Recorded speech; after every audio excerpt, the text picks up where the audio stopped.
sí, ¿no es cierto? En teoría lo han hecho. Para saber si está cortado o no está cortado. ¿Sí? ¿Han hecho? Muy bien. Entonces, el tratamiento endodóntico se ejecuta lógicamente dentro de los conductos radiculares, pero topográficamente se divide ese conducto, ¿no? De acuerdo a nuestra estrategia de trabajo. Entonces nosotros dentro del sistema de conductos vamos a tener cámara principal, conductos radiculares, y dentro de conductos radiculares vamos a tener un espacio que se llama conducto dentinario y otro que se llama conducto segmentario. ¿Sí?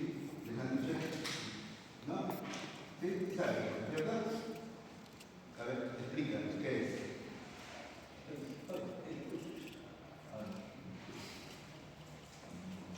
Incluso sí. ¿Ya ves? ¿Han visto que ustedes mismos se engañan? Ya. Entonces, vamos a ver a dónde le ves. Entonces, el conducto radicular se divide en dos, conducto dentinario y conducto segmentario. Nosotros, cuando instrumentamos el conducto, cuando colocamos la limita, esa que nos funciona de estar con la limita y estamos contentos que no la limita, nosotros trabajamos con el conducto dentinario. Y nosotros no debemos de intervenir en el conducto segmentario. Y ahí en ese conducto segmentario, cuando hay una biopulpectomía, cuando hay una patología pulpar irreversible, ¿no? Que no llega a necrosis, ¿sí? Entonces mantiene un tejido vital que tiene entre 1,5 a 2 milímetros de longitud, y eso se llama muñón pulpar. Ese muñón pulpar es el, entre comillas, responsable de la reparación del diente que ha sido sometido a la endodoncia. Si un diente sometido a la endodoncia no se repara, no cicatriza, fracasa. Entonces, por eso es un tratamiento, ¿no?, de biopulpectomía. Justamente estas tres letritas de bio significan reparación biológica. En cambio, en negro ya no existe muñón pulpar. No existen estas tres letritas porque ya no hay pulpa. La pulpa está o necrosada, desorganizada o ausente. Entonces, por eso es diferente manejar un tratamiento de biopulpectomía que de necropulpectomía.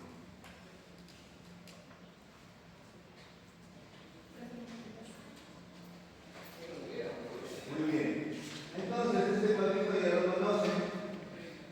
Estos diagnósticos, cuando ustedes escriban estos diagnósticos como diagnóstico definitivo pulpar, ustedes van a decir: voy a ejecutar una biopulpectomía.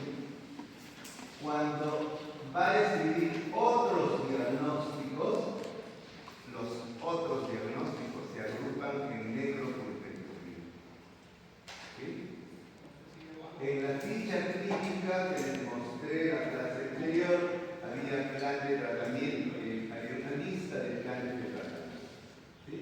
Entonces, ahí es donde tengo que marcar o apuntar. Entonces, ¿qué cosa es lo que sustenta a este tratamiento? Cuando hay una lesión de caries, hay una zona de infección que se llama zona infectada, y hay una zona lejana a la zona de infección que está solamente inflamada y se llama zona afectada. ¿Sí? Esta es la zona infectada, esta zona. Y la que se está alejando y está más apical es la zona afectada. No hay infección, pero sí hay inflamación irreversible. Y aquí sería el límite, es el límite que les han hablado del CDC. ¿Les han hablado del CDC? Muy bien. El Ese límite CDC es el que limita de aquí, de ese supuesto CDC, hacia coronal, que es el conducto segmental, el dendinario. Y de ese CDC hacia el ápice, que es cortito, de 1 a 2 milímetros, que es el conducto segmentario. Y aquí es donde está el muñón pulpar. Entonces, cuando se da esta condición, es que nosotros vamos a poder hacer un tratamiento que va a estimular a que las células del muñón pulpar provoquen un cierre del foráneo y se cicatrice. Y esa cicatrización por reparación es lo que va a garantizar la estabilidad del tratamiento endodóntico. No es ni la fecha, no es ni el hipoclorito, no es ni el instrumento. Ellos son solo elementos que ayudan, ¿no? Pero ¿quiénes son los que reparan? Pues es una defensa biológica, que al cerrar va a impedir que las bacterias de esta zona pasen a la zona genética. Ese es el fundamento biológico del tratamiento de biopulpectomía. Entonces, de esa zona infectada, ¿no? Nosotros cuando hacemos el tratamiento endodóntico, por eso, seguro que les han dicho, cuando hacen el acceso endodóntico o la apertura cameral, debemos de neutralizar la cámara pulpar. ¿Sí? ¿Qué han dicho, no es cierto? ¿Sí? ¿No les han dicho? ¿Por qué hay que neutralizar? ¿Qué significa neutralizar? Si esta zona es una zona infectada, entonces tengo que controlar esa infección, disminuirla, detenerla, es neutralizar, ¿no? Cuando juegan un partido de fútbol, ese defensa neutralizó al delantero, ¿qué hizo? Lo anuló, ¿no? Eso mismo sucede, ¿sí? Entonces, la biopulpectomía, por eso es que nosotros no podemos, no debemos ingresar directamente a todo el conducto con nuestros instrumentos, si no hemos hecho una neutralización. Porque si no, todas las bacterias que están acá, gracias al instrumento, van a caminar y van a avanzar hacia la zona periférica. Vamos a ser nosotros los transportadores, ¿sí? Por eso que dicen los dientes con vitalidad pulpar, que son atacados por caries, ¿no? La infección siempre va a ser superficial, cerca de la carie. Por eso que en la endodoncia debemos de controlar y neutralizar, evitar que las bacterias avancen en profundidad. ¿Sí? Los objetivos de la biopulpectomía, ¿no? Son dos: limpieza y conformación. Igualmente, muchas caries dentales, microexposiciones pulpares van a llevar a la formación de microabscesos. Por eso una pulpitis irreversible, sintomática, es muy dolorosa, porque hay microabscesos. Esos microabscesos reaccionan con el aumento de la temperatura y por eso duelen al calor. Esa es la parte biológica que explica por qué duele al frío, por qué duele al calor. ¿Sí? Entonces, estos microabscesos, ¿no?, están generalmente cerca de la lesión de carne, no están en la profundidad. Por eso, cuando retiramos el techo de la cámara pulpar, que ya les han explicado, supongo que tenemos un clase de acceso, ¿no? Entonces, llevamos y miramos la pulpa, no debemos inmediatamente introducir y comprobar si es el conducto, sino primero tenemos que neutralizar. Por eso debe hacerse el aislamiento del banco operatorio e inundar la cámara pulpar con hipoclorito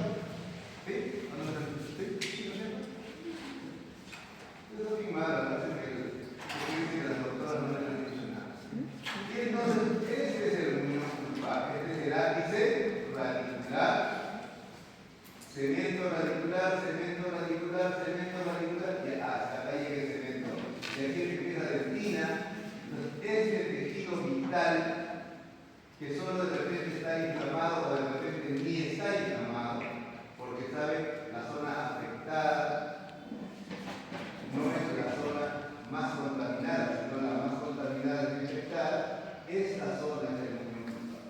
Entonces, cuando hacemos el tratamiento de conducto, nosotros no debemos de lacerar, ni sobrepasar, ni injuriar esta zona, porque estaríamos dañando a un tejido reparativo.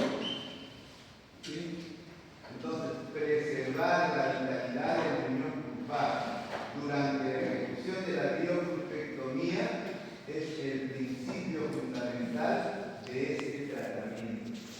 ¿Sí? Y la llave del éxito para el tratamiento endodóntico es que nosotros no incluiremos el riñón cruzado y fomentemos la reparación de ese tejido a nivel apical y a nivel periapical.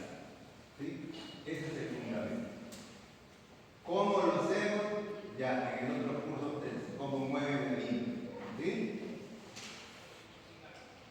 Entonces, los objetivos de la biopulpectomía son dos: limpieza y conformación del conducto. La limpieza es la eliminación del contenido pulpar y de los detritus que pueda haber en el sistema de conductos, y la conformación es la forma que nosotros le vamos a dar para que pueda recibir ahí al material de obturación.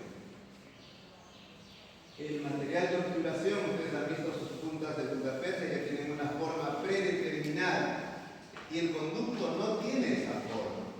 Nosotros tenemos que darle esa forma. Y pensamos que lo más importante de la endodoncia es darle la forma. No, lo más importante es limpiar. La forma es una consecuencia. Porque si yo uso otro sistema de obturación que no sean las puntas de Budapest que ustedes conocen, no necesito forma, pero sí necesito que esté limpio. ¿Sí?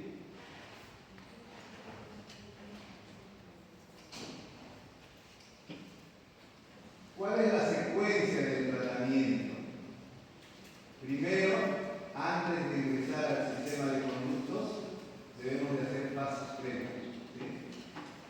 Diagnóstico, selección y planificación del caso. Eso es lo más importante.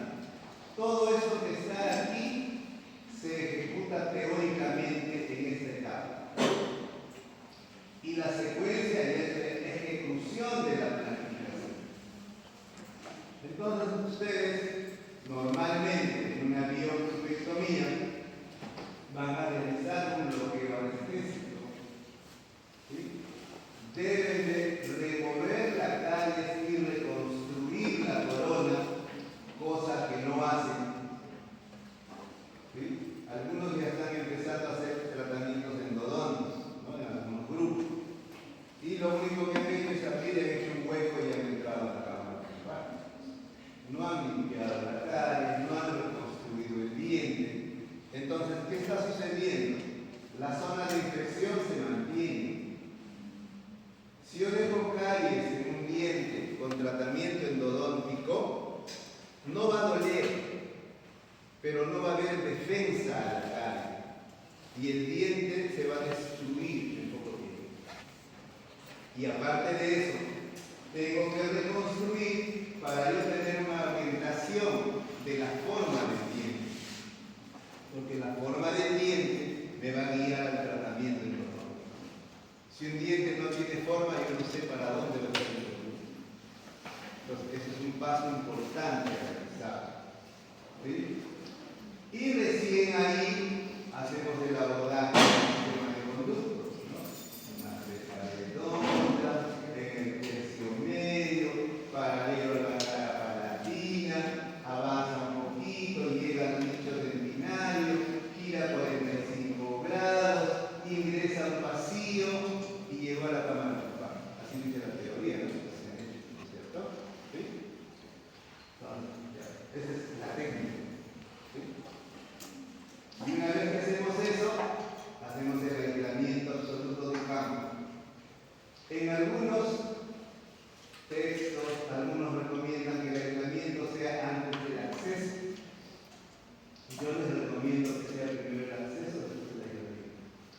porque cuando se está empezando a hacer tratamiento de conducto, todavía tenemos un desconocimiento de la anatomía, de la orientación, es mejor mirarlo bien.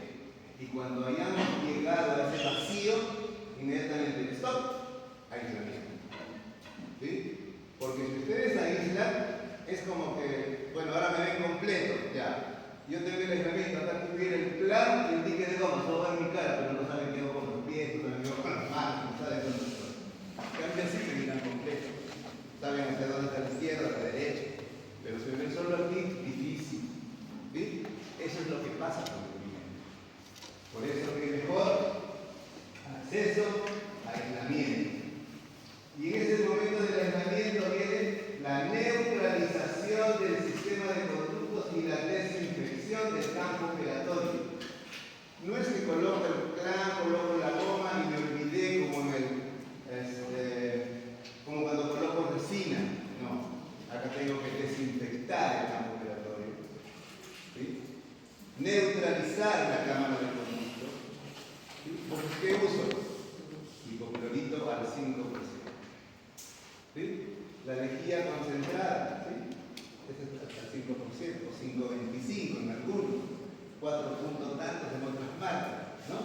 Entonces, es lo que se recomienda porque esa capacidad en esa concentración permite que actúe en corto tiempo. Mientras bajo la concentración, tiene que haber mayor tiempo de contacto, porque el hipoclorito actúa por contacto. ¿Sí? Ustedes han visto, más tiempo queda en la ropa, pues más le cambia el color, ¿no es cierto? Igualito. Eso mismo pasa con el tejido pulpar. Luego hay que remover el tejido pulpar de la cámara con una cureta, ¿sí? No con un tiranervio, no con la lima, no, con una cureta. Toda la cámara pulpar se corta y con eso que se hace, se cohíbe el sangrado. Eso que nos incomoda la sangre, que no vemos nada, se cohíbe. ¿Por qué? Porque el hipoclorito lo coagula. ¿Sí? Entonces es importante hacer solo el exéresis del tejido pulpar. Y de ahí recién pasar a lo que nos está emocionando, la conductometría, ¿no? O sea, determinar qué longitud voy a trabajar. ¿Sí?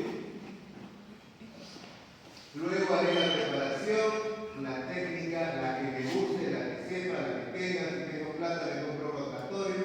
Acá es, miren, la técnica para mí es este pedacito.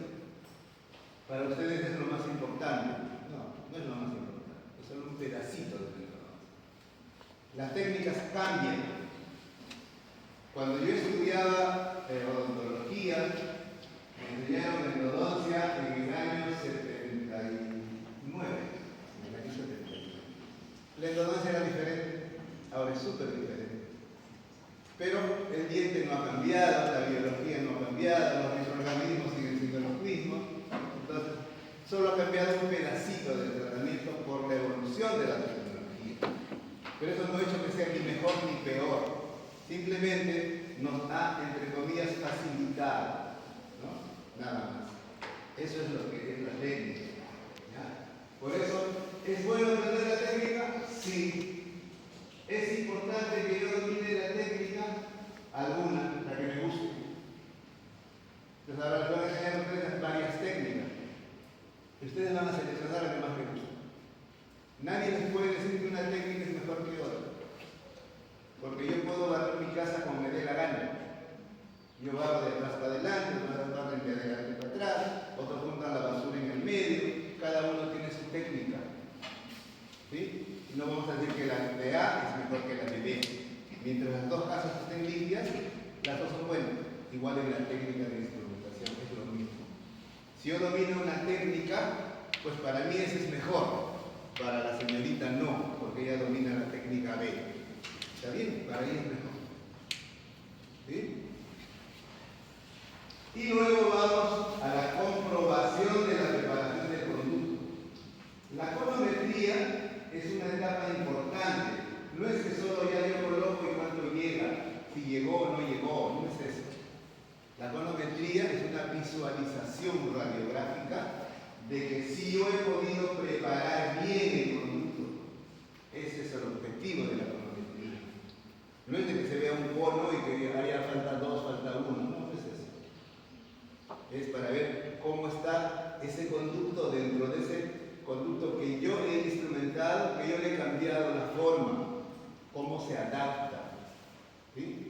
adapta bien a nivel apical, hay espacios laterales, no hay, todo eso se tiene que evaluar. No solo, falta uno, falta dos, no solo eso. ¿Ya? Lógicamente, hay que evaluar la longitud, sí hay que evaluar la longitud, pero también hay que evaluar la adaptación apical, la adaptación en el tercio medio, porque de acuerdo a eso voy a escoger una técnica de obturación. ¿Sí? No es que yo de frente, yo voy a ocupar tal técnica, no. El diente me va a decir, oye, usa tal técnica. ¿Sí? Nosotros solo aplicamos lo que el diente nos dice. Y luego hacemos la obturación con la técnica que nos convenga. Yo hoy día no les voy a mencionar ninguna técnica, a mí ahorita las técnicas nos interesan. ¿Ya? Hay otros cursos que les enseñan las técnicas, ahí tienen que aprender. Y son buenas las que les van a enseñar, todas son muy buenas. ¿Ya? Luego sellamos el conducto radicular, tomamos una radiografía final y hacemos el sellado coronal. El sellado del conducto, en la obturación, ¿qué cosa es la obturación? Es el sellado tridimensional del sistema de conducto. En todos sus espacios, largo, ancho, altura, volumen, en todos sus espacios. Con eso que garantizamos que la contaminación no ingrese de la región apical hacia el conducto, ni del conducto hacia la región apical. ¿Sí? Eso es el objetivo de la obturación. Pero la obturación puede fallar si yo no hago un sellado coronal. ¿Qué es el sellado coronal? Es la adecuada hermetización del ingreso al conducto, o sea, de cómo sello la parte de la corona. No puedo colocar un cemento temporal, no puedo colocar polvosol, esas cosas, no, eso no sirve. ¿Sí? Tienen que usar un cemento resistente, ¿sí? Policarboxilato, ionómero de vidrio, ¿sí? Que garantiza que no se vaya a desprender, porque si se desprende, contamina al material y contamina el conducto y tengo que hacer de nuevo el tratamiento de conducto. ¿Sí? Entonces, más o menos así es la secuencia de la bioconstrucción. Lógicamente, yo puedo hablar más cosas de eso, pero no sé si ustedes ya han trabajado estas cosas, porque podemos discutir cómo es la preparación. Supongo que están haciendo técnica de retroceso, step back, ¿no es cierto? Porque es la técnica básica. O sea, en todas las escuelas del mundo, primero se enseña esa técnica, porque es la técnica simple, pero bien ejecutada, es muy buena y permite el entrenamiento inicial de ustedes. Ustedes tienen que desarrollar una sensibilidad en los dedos. Su dedo con la lima debe formar un solo elemento, cosa que cuando usted sienta un bachecito con la lima, su pulpejo del dedo le transmita a su cerebro ese bachecito y diga, oye, aquí hay algo raro, acá hay un conducto, ¿sí? Acá hay un callo. No lo voy a ver, pero lo voy a percibir. Entonces, esa habilidad es la habilidad del endodoncista. El que no desarrolla esa habilidad y solo agarra y introduce por introducir, que se dedique a lo que sea, menos a hacer endodoncia. Porque tiene que desarrollar esa sensibilidad. ¿Ya? Esa técnica bien hecha les va a permitir desarrollar la sensibilidad. Pero no es hecha así rápida, no, que ya hagan lo que más media hora. Demórense, todo 4 horas y bien. Pero háganlo bien. ¿Sí? Y recuerden que tienen 2 etapas, la preparación manual básica, el proceso propiamente dicho, ¿no? Esa es ya la mera parte técnica, ¿no es cierto?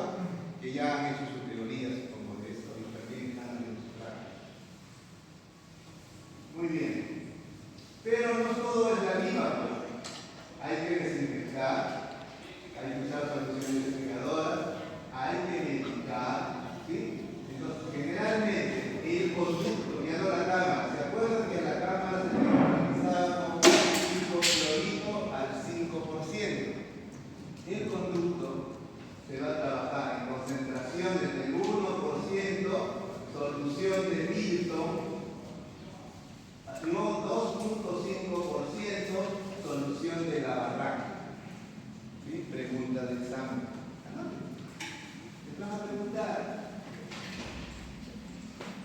Vamos a usar medicación o irrigación con hidróxido de calcio en solución, y si es medicación, hidróxido de calcio en pasta. Vamos a usar medicación antiinflamatoria porque aquí el proceso es inflamatorio. ¿Cuándo hacemos medicación? Cuando nosotros no terminamos el tratamiento en una sola cita. Cuando terminamos el tratamiento en una sola cita ya no hay medicación intraconductal. Solo hay limpieza con irrigante. ¿Alguna pregunta? ¿Se entendió todo? ¿Son unos tropes? ¿Sí? ¿Ya pueden hacer su ortodoncia, ¿no es cierto? Claro, lógico. Muy bien. Y entonces, la obturación del sistema de conductos debe ser completa, tridimensional, en todos los lados, largo, ancho, altura, en todos los volúmenes. Y el nivel apical de la obturación en una biopulpectomía, debe estar entre 1 a 2 milímetros. Y lógicamente eso va a coincidir con el límite de la preparación. Yo no puedo preparar con un límite y obturar con otro. Tiene que coincidir. Porque si no, o estoy fallando en la preparación o estoy fallando en la obturación. O en ambos. Por eso los controles radiográficos tienen que ser permanentes. No es solo radiografía preoperatoria, conductometría y de ahí 2 días cronometría, ¿no? Ustedes cuando hacen en la técnica de retroceso a la telescópica, ustedes tienen una primera etapa que se llama preparación apical básica. ¿Cuál es la característica de esa etapa? ¿Cuál es la característica de esa etapa? ¿Y han hecho eso? Que me han soplado. No ha hecho.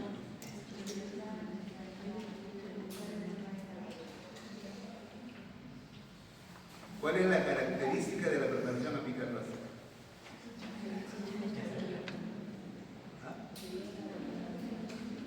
Se llega hasta la misma memoria, pero ¿cuál es la característica?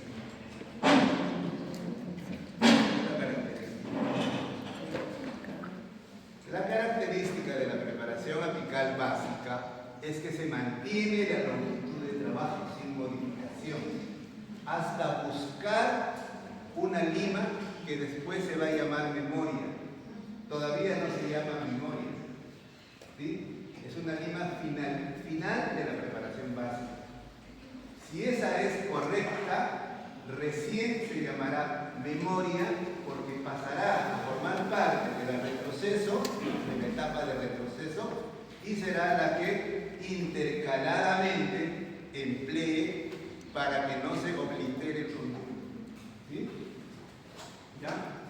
Entonces, ustedes cuando creen, ¿sí?, haber llegado a su preparación apical básica o a esa lima, entre comillas, memoria, ¿ya?, ¿qué criterios tienes para seleccionar o decir, esta es mi lima memoria? ¿Por qué no se memoria? A la final de la preparación básica. ¿Cuándo dices, terminé la preparación básica? ¿Cuándo? Cuando te cansas, cuando te cansó el paciente, cuando te botas la clínica porque ya el tiempo, o el profesor se fue, o no se lo hace, ¿cuándo?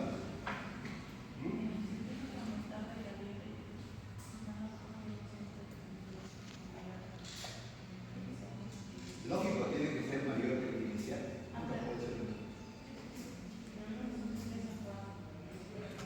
Muy bien, claro, o sea, uno tiene que hacer una preparación manteniendo la longitud establecida en la conductometría, y esa ya lógicamente está correcta, ¿no?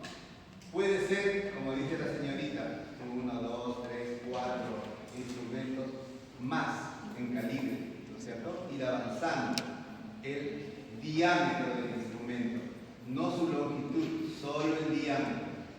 Pero ¿con qué criterio digo? Ahora es 2, ahora es 3, ahora es 4, ahora es 5. ¿Con qué criterio? Tiene que haber un criterio. No es que saben que todos son 1, 2, o todos son 3, 4. ¿Cuánto?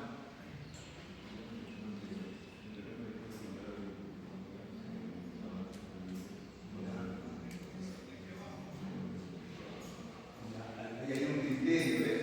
El diagnóstico. O sea, si yo voy a ejecutar una biopulpectomía, puedo incrementar menos, y cuando voy a ejecutar una necropulpectomía tengo que incrementar más. ¿Por qué? Porque en la biopulpectomía solo el tejido está inflamado, no necesito gastar mucho. Pero en la otra que está infectado, sí tengo que limpiar más, tengo que desgastar más. ¿Sí? Entonces, ese es un criterio.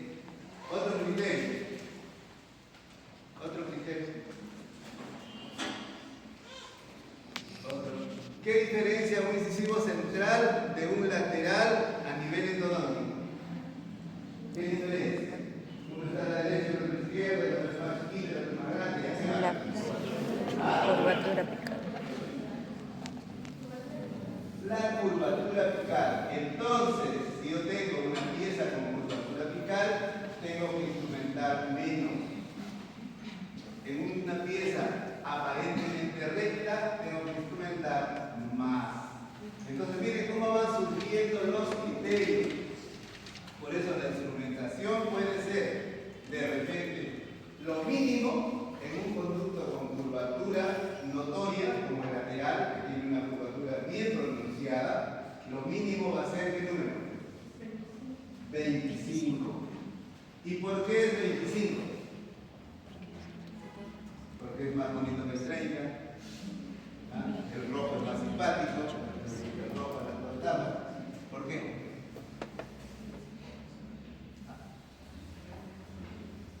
Porque es la lima donde termina la calidad de flexibilización. A partir de ahí todas son rígidas. Ese es uno. Y otro, ¿por qué?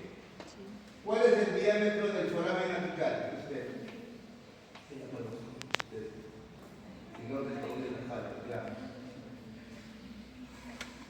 ¿Cuál es el diámetro? ¿Ah?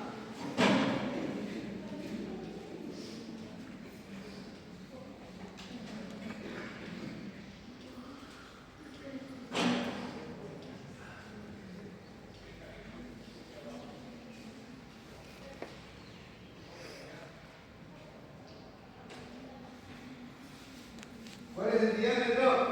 Nada. ¿Ah? Esto. ¿Cuánto mide? ¿Cuánto mide? El ortodoncista que no sepa eso, que se olvide otra cosa. ¿Cuánto mide el diámetro?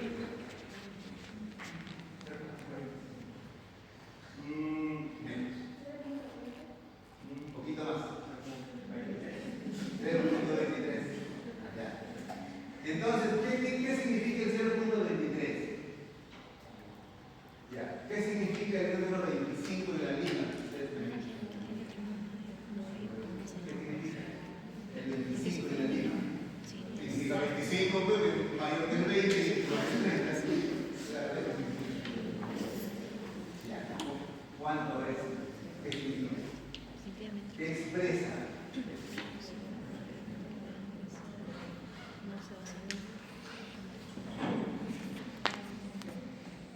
¿Qué expresa? ¿Qué expresa el 25? Ya se dice el diámetro de la lima, pero ¿qué cosa expresa? Aquí he dicho que el diámetro está en aproximadamente 0.2356. Ese es el número. ¿Y el 25 qué cuesta? ¿Ah?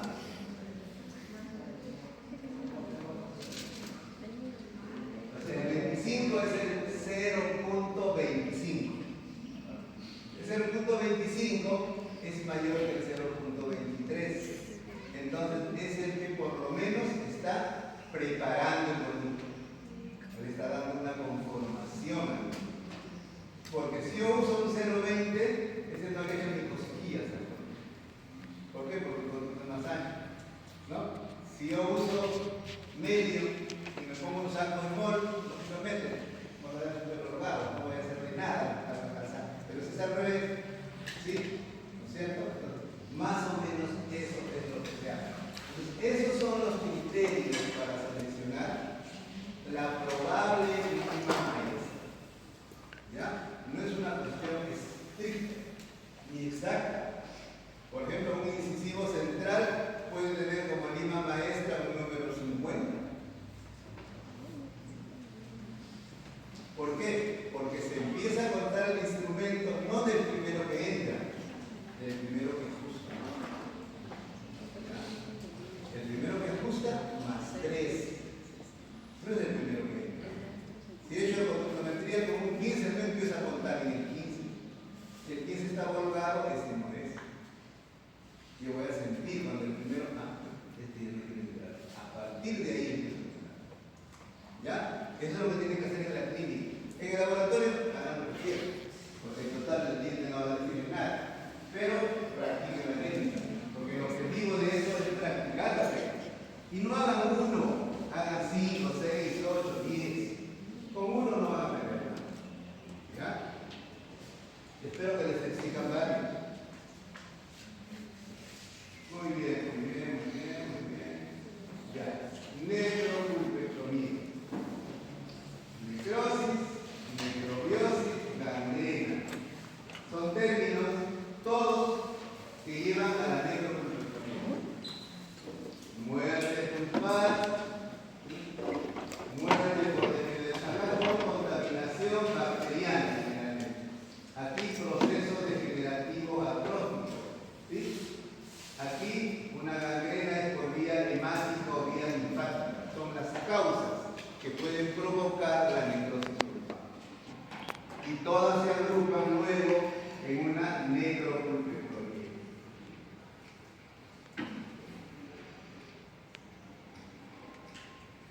Entonces, la necropulpectomía es el tratamiento de conducto de piezas dentarias con necrosis pulpar, y puede haber dos tipos. Una, que haya necrosis, pero no haya lesión periapical visible radiográficamente, y otra que sí exista lesión radiográficamente visible. Para el manejo, entre comillas, de la estrategia, se puede dividir en dos. Necro 1, necro 2. Pero si no, pueden manejarla en uno solo. ¿Ya? ¿Cuál es la diferencia? La vamos a mostrar. La diferencia generalmente es el control postoperatorio. Porque tengo que esperar que esa lesión periapical, ¿no?, se resuelva, desaparezca. En la otra no existía, ¿qué tengo que esperar? Que no aparezca. ¿Sí? Cumplo objetivos diferentes frente a cosas casi similares, pero no son similares. Entonces, estos diagnósticos de necrosis pulpar, periodontitis apical aguda, abscesos dentro del pregal agudo, son los que se agrupan para necropulpectomía 1. Entonces están viendo la utilidad del diagnóstico. El diagnóstico nos va a llevar a qué hacer. ¿Sí? Pero si pensamos, no, todos es entrar a Lima y hago los números, no. ¿Sí? Tengo que tener criterio de diagnóstico. La necro 2, ¿sí?, tratamiento de conductos, necrosis pulpar con lesión periapical crónica visible radiográficamente. Hay una sombrita, una reflexión. Entonces, esa es la diferencia. ¿Qué diagnóstico? Abscesos crónicos, granulomas, quistes, abscesos penis, retratamientos endodónticos, dientes con tratamiento endodóntico previo, todos esos entran al tratamiento de necropulpectomía. ¿Sí? Entonces, se supone que si yo tengo una lesión aquí, mi conducta de trabajo va a ser diferente a que no tenga la lesión. Por eso que son diferentes los manejos. ¿Sí? Aparentemente es casi lo mismo, aparentemente, pero con la experiencia van viendo que sí son diferentes. Entonces, el el tratamiento de la pulpa necrótica, ya no existe pulpa. Nosotros ya no vamos a tratar pulpa, ya está muerta. ¿Sí? Es cadáver el pobre. O está tan desorganizada que ya no hay nada en el conducto, está vacío. ¿Sí? Entonces hay que tener presente que no vamos a tratar ya pulpa, sino vamos a tratar conductos o un diente carente de pulpa. ¿Sí? Eso es un espacio, eso no es pulpa. ¿Sí? Y acá tenemos un diferenciamiento. ¿Sí? Entonces, con esto vamos a hacer un diagnóstico que nos va a permitir ejecutar un tratamiento de una pulpa necrótica en cualquiera de los tipos, micro 1, micro 2. También se produce esto cuando no he terminado una micropulpectomía, le calmó el dolor, el paciente se fue y aparece al año. ¿No?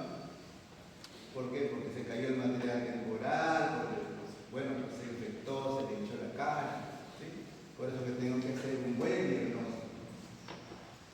El diente con tratamiento endodóntico, aparentemente, incluso aparentemente bien hecho, pero que presenta una evolución irregular, o sea, dolor constante, rarefacción apical, entonces también entra en el grupo de los tratamientos de necropulpectomía.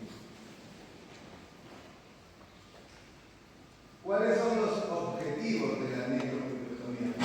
¿También donde se objetó uno? En la guía vemos sobre estas dos, ¿no es cierto? Pero aquí esta es la más importante. Nosotros tenemos que incidir en la desinfección más que en la instrumentación. Es más importante la desinfección. Entonces, selección adecuada de un desinfectante, activación del desinfectante, ¿sí?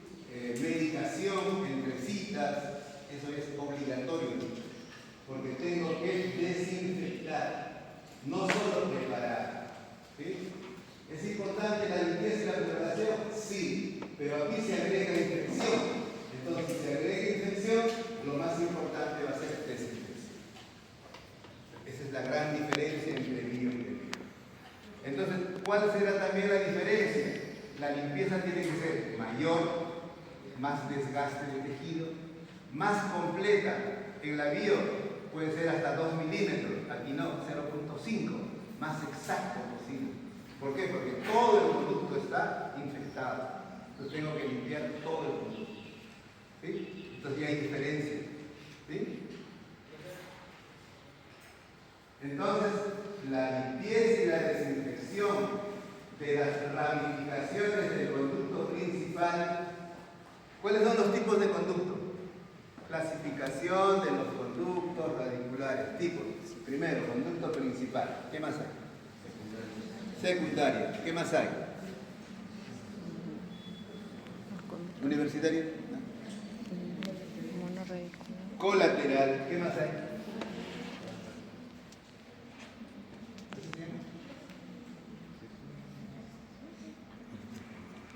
Interconducto.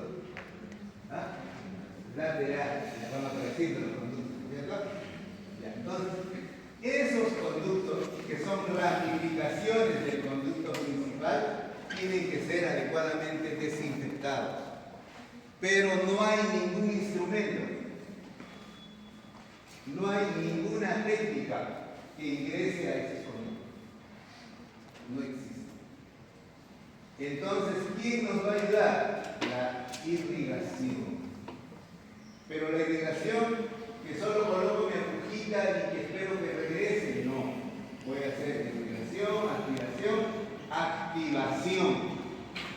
¿Sí? ¿Ya ven en teoría eso? Sistemas de activación. Entonces, esta estrategia es el reto para conseguir una reparación benéfica. Si yo no hago una adecuada desinfección, estén seguros que ese diente va a pasar. Por eso que amerita mayor número de sesiones.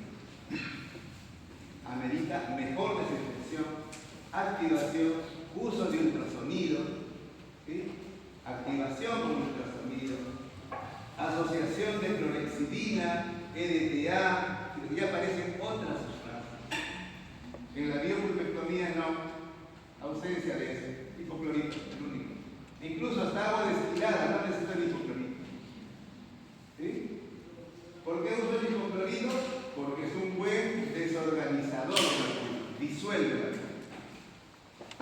Por eso nunca deben dejar hipoclorito dentro del conducto, porque se va a disolver todo lo orgánico, ¿ya? Todo lo orgánico se va a disolver. Entonces hay que entender que esta desinfección es importante porque hay gérmenes en el conducto infectado. Y esos gérmenes, ¿dónde se esconden más? En las ramificaciones. Los gérmenes, no son. Miren, a ver, ¿este qué tiene? Tiene una lima 25. Voy a pasar por el principal, yo me pongo un costadito, pues no moleste. Me voy al accesorio.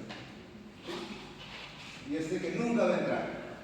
Pero el operador decía, no contaba con mi astucia. ¿No? Más limitación, activación, medicación, entonces va controlando. ¿Sí? Cuando un diente fracasa en un tratamiento endodóntico, el microorganismo más frecuente es este, el Enterococcus fecalis. ¿Sí? Imagínense cómo un microorganismo que está en las heces es el más frecuente en la endodontia. ¿Por qué?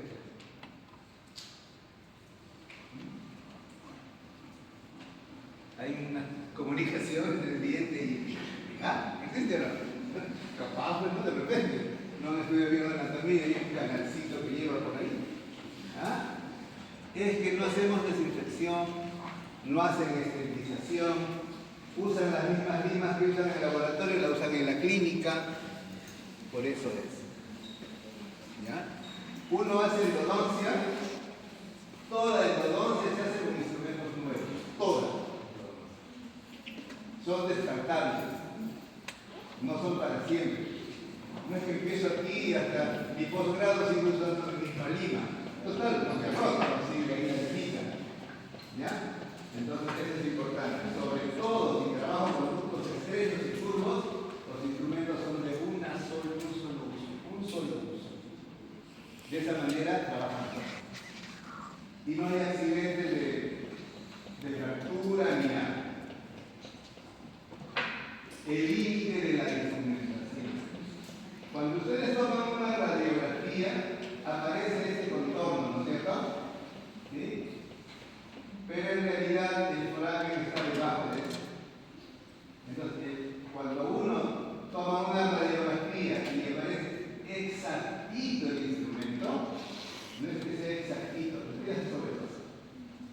Entonces, toda imagen radiográfica exactita, bonita, eso está sobrepasado. Toda. Porque ningún conducto sale en el foramen lo más alto. Siempre se sale lateral a la piscina. Algunos un poquito más cerca, otros un poquito más lejos. Eso es algo que ustedes tienen que tener presente. ¿Ya? Por eso estudien anatomía del conducto. Si ustedes no estudian anatomía del conducto, van a ser solo masturbadores de conducto.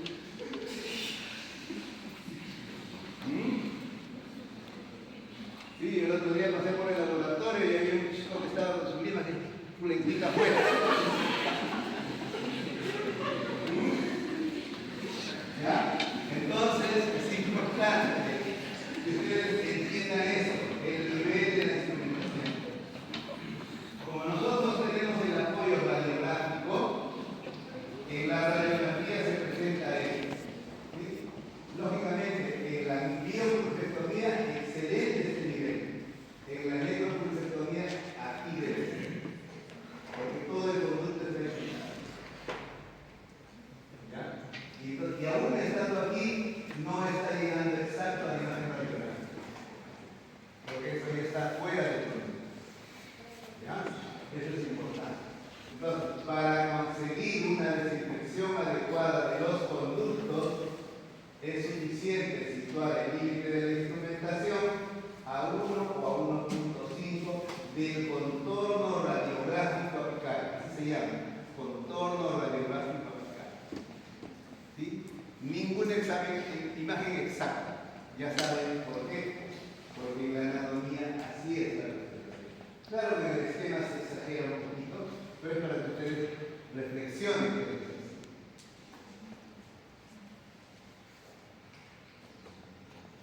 Entonces, miren, cuando esté exacto, miren, ¿sí? Instrumentar hasta el límite radiográfico significa sobreinstrumentar y deformar, o sea, destruir esta zona. Y lógicamente eso va a influir en la reparación, porque voy lesionando esa zona. Y cada vez el 25, el 30, entonces imagínense, pues a ver ustedes que le paren un caldo ahí, sentado igualito, van a sufrir agresión. Cuando hacemos necropulpectomía, hay que limpiar todo el conducto, ¿sí? Inclusive hay una técnica que se llama patencia, en el cual hay que permeabilizar para que la desinfección sea completa, ¿sí? E incluso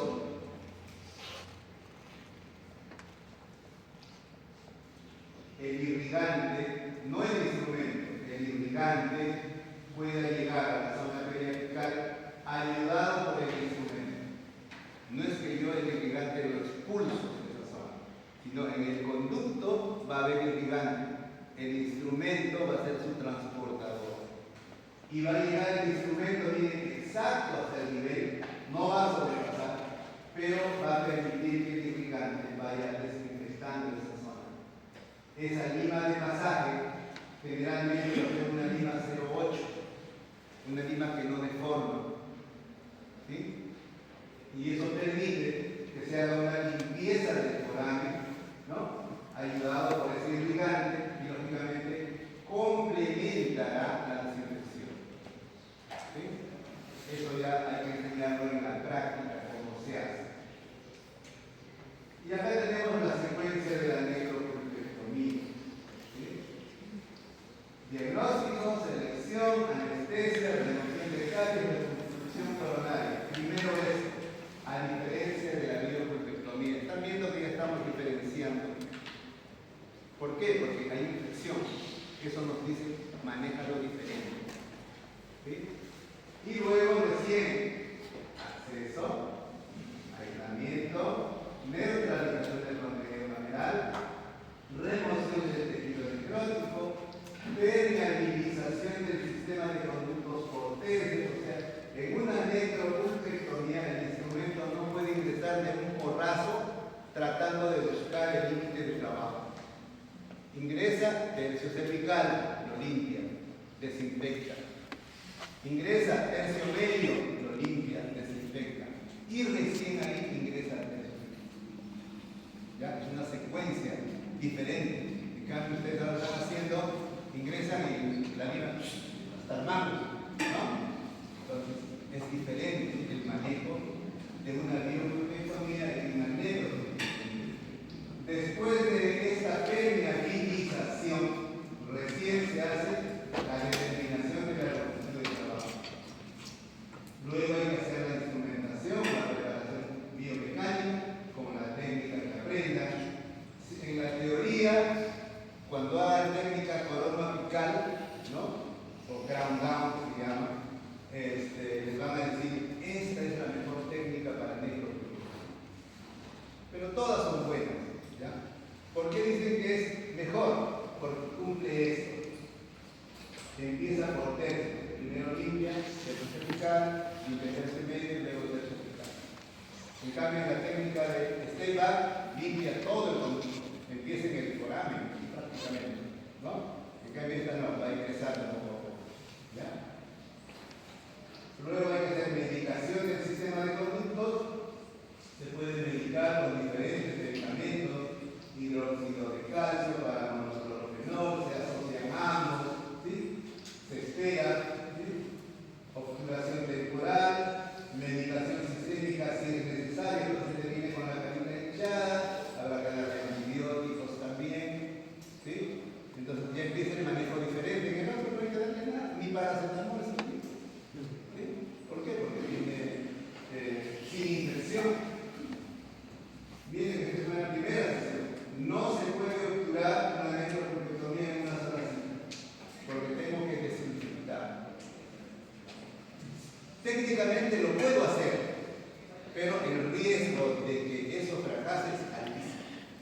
Y el paciente va a venir con un dolor que va a bater el consultorio y no lo va a desarmar. No va a entender nada. Yo vine sin dolor, porque el de necrosis vine sin dolor. ¿Verdad? Y usted, con lo que me hizo, mire lo que me ha ocasionado. ¿Sí? Y salimos ahí boxeando. En una segunda cita, igual, con anestésico, aislamiento, remoción de la obturación temporal, desinfección del sistema de conducto, recapitulación de la instrumentación, comprobación de la calidad de la preparación con la cronometría, obturación alguna técnica, radiografía final, sellado coronal. Y esto es importante. Si el caso lo requiere, de acuerdo a la sintomatología del paciente o lo que nosotros encontremos, podemos extender hasta una tercera sesión. Porque abro la segunda sesión y el conducto está lleno de sangre, está lleno de pus, hay mal olor. Entonces, no voy a terminar eso. Lo vuelvo a limpiar, lo vuelvo a desinfectar, lo vuelvo a sellar temporalmente, vuelvo a medicar y le doy otro plazo, ¿no? Generalmente, las citas entre sesión en una nefroculectomía es de 5 a 7